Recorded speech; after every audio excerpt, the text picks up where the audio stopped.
वाज़े तौर पर बताया जा रहा है, अब खबर आ रही है कि ईरान ने मिसाइलों की तीसरी लहर इजराइल पर फायर कर दी है। ईरान ने मिसाइलों की तीसरी लहर इजराइल पर फायर कर दी है। मुख्तलिफ मकामात को निशाना बनाया जा रहा है इस दौरान ईरान की जानिब से, और वाज़े तौर पर जो फुटेजेस मौसूल हो रही हैं, तल अवीव में हिट किया गया है ईरान की जानिब से।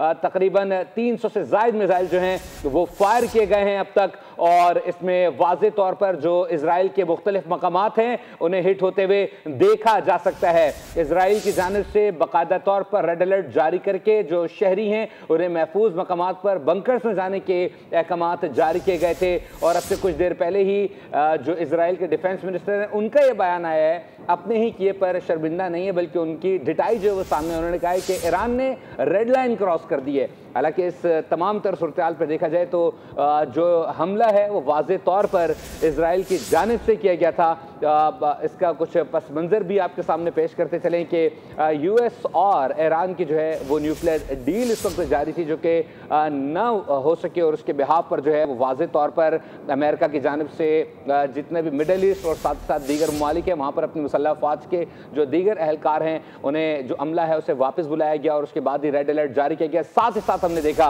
कि कुछ ही देर में इजराइल की जानिब से बाकायदा तौर पर ईरान पर हमला किया गया, जिसका ईरान अब वाज़े तौर पर जवाब दे रहा है। ईरान की जानिब से तीसरी खेप जो है वो अटैक की गई है मिसाइल्स की इजराइल की जानिब, और मुख्तलिफ जो अहदाफ को निशाना बनाया गया है। इतलात आ रही हैं कि जो IDF जो कि इजराइल की जो डिफेंस हेडक्वार्टर है उसे भी हिट किया गया है। जी हाँ, सब्सक्राइब करें और बेल दबाएं ताकि कोई खबर रह न जाए।